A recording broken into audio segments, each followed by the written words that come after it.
Assalamualaikum warahmatullahi wabarakatuh. Saya dari kelas D, studi kelayakan bisnis kelompok 7. Sebelumnya saya akan memperkenalkan anggota kelompok saya. Yang pertama Rosanti Rosalia, NIM 110. Yang kedua Habib Hidayatullah, NIM 169. Yang ketiga Eva Maliana, NIM 296. Yang keempat Indah Wahyu Faulida, NIM 398. Yang kelima Tegara Harja, NIM 405. Yang keenam Mokhairuniam, NIM 551. Yang terakhir saya sendiri, Farida, NIM 585. Penting bagi kita sebelum menjalankan suatu bisnis atau membuka suatu bisnis untuk menganalisis aspek-aspeknya terlebih dahulu. Sebelumnya saya akan menjelaskan mengenai aspek pasar. Di dalam aspek pasar, hal yang pertama yang perlu kita analisis adalah kondisi pasar saat ini. Untuk perkembangan permintaan dan penawaran produk. Pertama, usaha yang akan dibuat oleh kami adalah es buah. Mengapa kami memilih es buah? Karena di Kudus cuacanya cukup panas, maka es buah kami rasa usaha yang cocok untuk kami jalankan. Selain itu, karena cuaca yang panas inilah yang akan memengaruhi permintaan es buah nantinya. Es buah menjadi salah satu pilihan untuk pelepas dahaga bagi masyarakat, serta harganya yang lumayan terjangkau jadi digemari oleh banyak masyarakat. Untuk penawaran produk tergantung dari kondisi pasar, misal harga buah-buahan yang tiba-tiba naik atau biasanya banyaknya persaingan yang menjual produk serupa. Untuk perkembangan harga 3 tahun terakhir, es buah tidak mengalami kenaikan yang signifikan, hanya saja pada saat bulan Ramadan terkadang harganya lumayan naik. Untuk harganya berada di kisaran 5.000 sampai 10.000 per porsi. Untuk karakteristik konsumen yang dituju, kami menyasar seluruh masyarakat yang ingin menikmati nikmatnya es buah yang kami buat. Dan untuk konsumennya, kami baru menyasar mereka yang sedang tinggal atau berada di Kudus. Untuk jumlah konsumen potensialnya adalah 200 orang. Sedangkan untuk kebijakan pemerintah terkait dengan usaha, kami akan mengikuti peraturan dari pemerintah yang telah ditetapkan sebelumnya, seperti PPh untuk UMKM 0,5%, tapi akibat dari adanya pandemi ini PPh-nya menjadi 0 rupiah. Kami akan mengikuti aturan yang telah ditentukan oleh pemerintah setempat. Yang kedua, yang perlu dianalisis dalam aspek pasar adalah masa pasar yang akan datang. Karena semakin banyak UMKM yang menjual produk serupa seperti es buah yang kami buat, maka persaingan usaha, perubahan selera konsumen, serta kemajuan teknologi yang nantinya akan mempengaruhi permintaan es buah atau pemasaran es buah di masa mendatang. Untuk itu, cara yang kami lakukan untuk mengantisipasi kondisi pemasaran di masa yang akan datang adalah dengan terus berusaha untuk mengikuti tren dan perkembangan pemasaran yang ada, serta terus berusaha untuk berinovasi di bidang kuliner tentunya,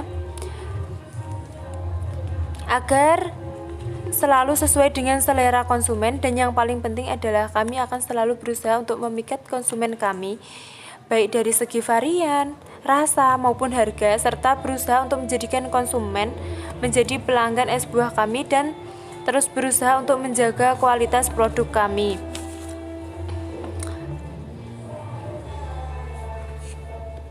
Seperti misalnya untuk saat ini kemasan es buah kami untuk take home-nya adalah kemasan plastik atau cup plastik. Mungkin di masa yang akan datang cup plastik sudah tidak digunakan. Mungkin mereka trennya beda, mungkin akan menggunakan cup kertas yang tentunya dinilai lebih ramah lingkungan. Tentu kami akan mengikuti perkembangan yang ada di masa mendatang agar bisnis yang kami jalankan bisa terus eksis. Yang ketiga, yang perlu dianalisis adalah estimasi potensi pasar. Untuk jumlah konsumennya adalah 200, konsumen potensialnya. Untuk pendapatan rata-rata konsumen adalah 1.800.000. Untuk jumlah pesaingnya 5. Besar pendapatan yang dialokasikan untuk berbelanja adalah 80%, yang dikalikan dengan 1.800.000, totalnya 1.440.000. Kemungkinan berbelanjanya 70%, 70% dikalikan 1.440.000, jumlahnya 1.008.000. Untuk potensi pasarnya 1.008.000 dikalikan 200, totalnya 200.000.1.600.000. Dan yang terakhir potensi permintaannya 201.600.000 dibagi 6, totalnya 33.600.000. Itulah yang dapat saya sampaikan mengenai aspek pasar dari kelompok saya. Selanjutnya akan disampaikan oleh teman saya, Habib Hidayatullah. Saya persilakan. Aspek pemasaran. 1. Segmentasi. Segmentasi adalah suatu proses membagi pasar ke dalam kelompok pelanggan yang memiliki perilaku yang sama atau memiliki kebutuhan yang serupa.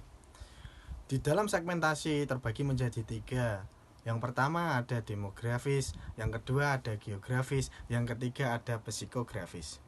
Demografis sendiri, produk es buah ini ditunjukkan kepada seluruh masyarakat semua kalangan. Yang kedua ada geografis. Produk es buah nagih ini sangat sesuai untuk daerah beriklim tropis. Lebih khusus lagi untuk kota Kudus, mengingat cuaca di Kudus yang sangat panas sehingga es buah dapat menjadi pilihan untuk melepaskan dahaga. Yang ketiga ada psikografis. Produk ini ditunjukkan kepada semua kelas sosial, baik kelas menengah ke bawah maupun kelas menengah ke atas, karena harganya pun juga sangat terjangkau.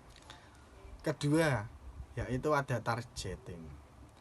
Dari hasil wawancara kepada responden, bahwa berdasarkan jenis kelamin, jumlah responden laki-laki dan perempuan seimbang, yakni es nagih ini dapat dikonsumsi dengan baik oleh perempuan maupun laki-laki. Maka target pasarnya yaitu laki-laki dan perempuan yang pertama. Yang kedua ada semua usia. Yang ketiga generasi Y atau yang sering menggunakan internet. Yang keempat pecinta minuman berbahan baku buah dan agar-agar. Terus selanjutnya ada C, positioning. Produk es buah nagih memposisikan sebagai produk unik berkombinasi antara buah-buahan, gula, dan juga creamer atau yang disebut dengan susu. Dari beberapa jawaban responden yang dijadikan objek penelitian, dapat disimpulkan bahwa kebanyakan orang lebih tertarik dengan yang namanya atau kombinasi unik dari suatu produk makanan ataupun minuman. Lalu selanjutnya juga ada bauran pemasaran. Bauran pemasaran yaitu ada kayak poster yang melakukan penjualan kita itu mulai melalui offline ataupun online. Nah, juga tempat kita yang dilokasikan di daerah Gondang Manis, Kecamatan Bae, Kudus. Lebih tepatnya di daerah kampus UMK Kudus. Terima kasih. Selanjutnya, saya akan menjelaskan aspek teknis. Yang pertama ada lokasi.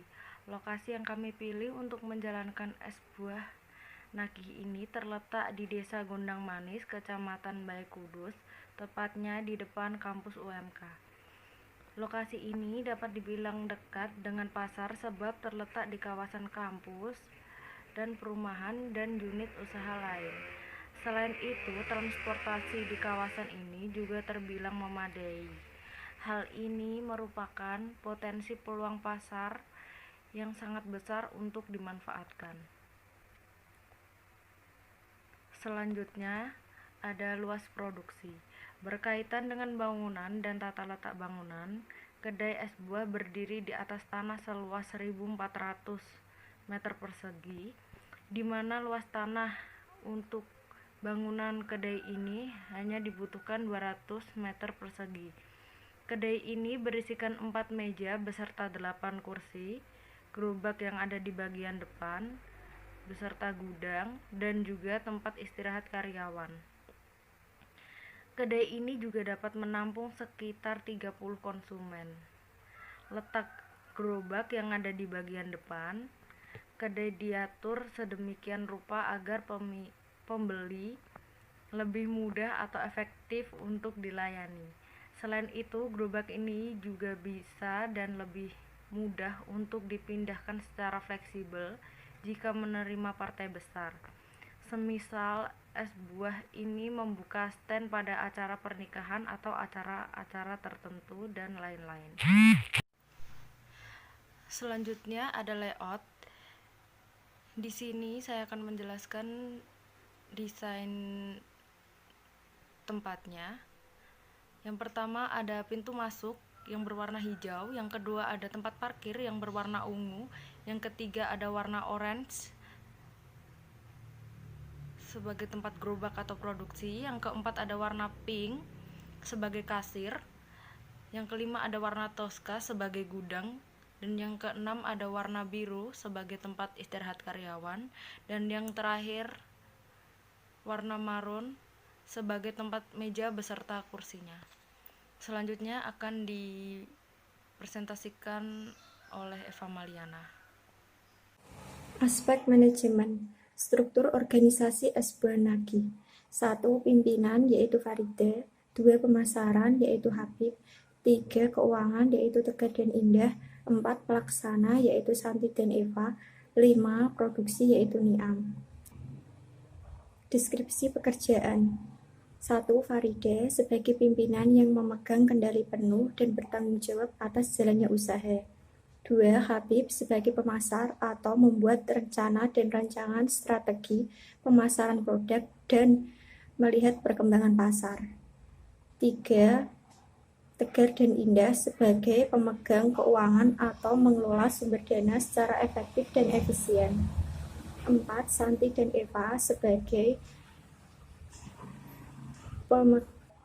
pelaksana atau mengatur kegiatan operasional pelaksanaan usaha. 5. Niam sebagai penanggung jawab atas pengadaan dan pendistribusian produk. Untuk kegiatan operasionalnya sendiri, kedai es buah Nagi ini buka mulai pukul jam 9 pagi sampai dengan jam 7 malam. Dan untuk hari besar dan hari Minggu, kedai tutup. Assalamualaikum warahmatullahi wabarakatuh. Nama saya Tegar Harja dengan NIM 2018-11405. Akan mempresentasikan tentang aspek keuangan. Pertama-tama ada kebutuhan dana, bahan baku dan lain-lain. Ada alpukat, pir, buah naga, pepaya, nutrijel, biji selasih, susu creamer, sirup, air galon, es batu, pelengkap lainnya, cup gelas, sedotan, plastik, dan buku nota. Adapun peralatan penunjang, ada gerobak box, collar book ukuran 16 liter, set kursi dan meja plastik, tempat sampah, wadah sendok, pisau, cetakan buah, kinlab, sewa tempat, listrik, dan air. Total kebutuhan dana. Total biaya bahan baku selama 1 bulan adalah 343.000 dikalikan dengan 26 hari sama dengan 8.918.000 rupiah. Semua bahan baku tersebut adalah untuk sekali produksi. Dengan semua bahan tersebut kita dapat menghasilkan sekitar 200 cup gelas es buah dalam 1 hari. Konsep penjualannya yaitu per cup gelas. Dan calon pelanggan dapat mendapatkan es buah dengan berbagai varian buah yang memiliki banyak kandungan vitamin untuk kesehatan tubuh. Harga jual es buah ini adalah Rp5.000. Maka total penjualan per harinya adalah 200 cup gelas dikalikan dengan Rp5.000 sama dengan 1 juta. Sama dengan penjualan dikurangi modal bahan baku sama dengan 1 juta dikurangi Rp343.000 sama dengan Rp657.000 per hari. Yang kedua ada sumber dana. Bagian sumber dana, untuk dana kami menggunakan dana pribadi sebesar Rp3.500.000. Yang ketiga ada metode penilaian investasi. Penghasilan dari penjualan 312 juta. Ada biaya-biaya operasional, penyusutan, laba sebelum pajak, pajak 35%, dan laba sudah pajak. Metode penilaian investasi.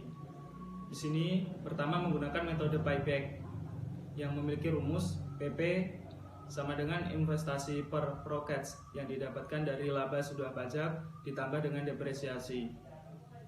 PP sama dengan 312 juta dibagi dengan 199.413.000 ditambah dengan 340.000 dikalikan 1 tahun. PP sama dengan 312 juta dibagi dengan 199.753.000 rupiah sama dengan 1,56 tahun. PP kurang dari 5 tahun maka layak diterima untuk melakukan investasi. Yang kedua menggunakan metode net present value yang memiliki rumus NPF sama dengan sigma N sama dengan 1 CFC per 1 plus K.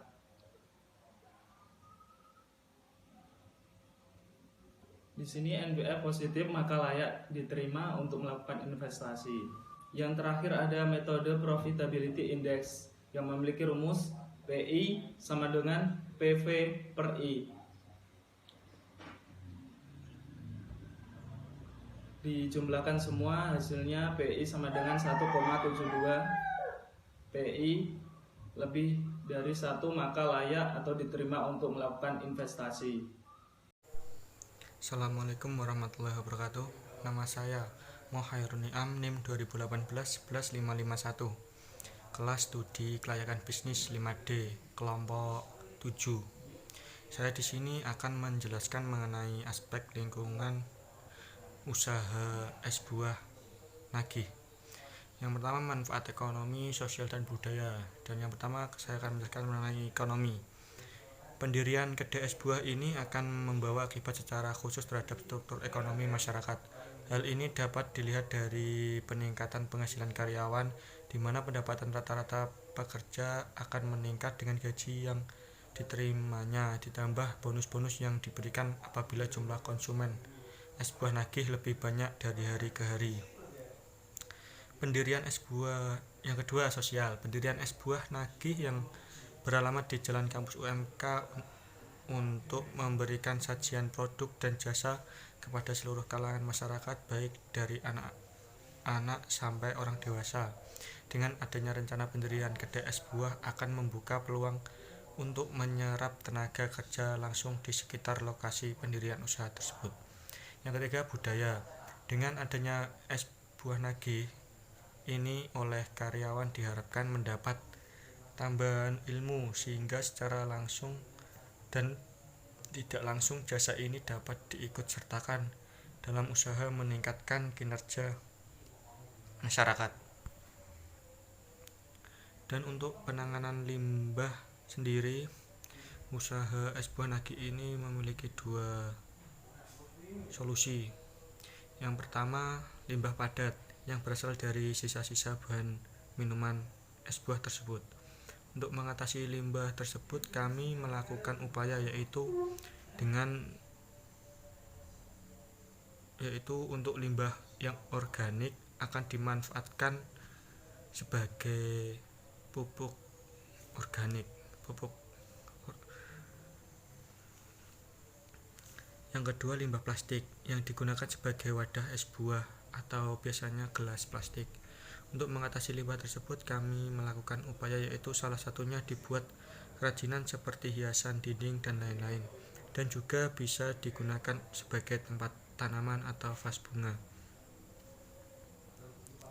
Sekian presentasi saya mengenai aspek lingkungan. Selanjutnya akan dipresentasikan oleh teman saya. Dari saya, wassalamualaikum warahmatullahi wabarakatuh. Perkenalkan, nama saya Indah Wahyu Faulida dengan NIM 2018-11398. Saya di sini akan menjelaskan mengenai aspek yuridis di dalam kegiatan usaha penjualan es buah nagih. Yang pertama, nama unit usaha. Unit usaha ini adalah es buah nagih, usaha yang bergerak dalam bidang kuliner. Dan es buah ini merupakan salah satu jenis minuman yang perpaduan antara buah-buahan, jelly, dan susu creamer. Es buah ini memiliki banyak kandungan vitamin yang bermanfaat bagi kesehatan dan kekebalan bagi tubuh. Yang kedua, bentuk badan usaha. Bentuk badan usaha es buah nagih ini adalah badan usaha perusahaan perseorangan, di mana pemilik usahanya adalah Mbak Farida, dan kegiatan usaha ini berlangsung di depan kampus Universitas Muria Kudus. Yang ketiga, perizinan usaha. Perizinan mendirikan usaha ini tidak berbadan hukum, melainkan meminta surat pengantar dari kelurahan atau desa di mana kegiatan tersebut akan dilaksanakan. Kemudian surat itu diajukan ke kecamatan dan untuk pengesahannya dilakukan di Dinas Perdagangan. Kemudian pemilik usaha akan mendapatkan dan menandatangani surat izin usaha perdagangan. Adanya perizinan ini, maka perusahaan perseorangan akan dapat aktivitasnya itu akan lebih bebas dan segala bentuk keputusan berada di tangan pemilik usaha tersebut. Perizinan usaha ini merupakan salah satu bentuk upaya untuk melakukan atau menjalankan berlangsungnya kegiatan tanpa adanya suatu kendala apapun. Sekian presentasi dari kelompok kami. Mohon maaf apabila terdapat salah kata. Wassalamualaikum warahmatullahi wabarakatuh.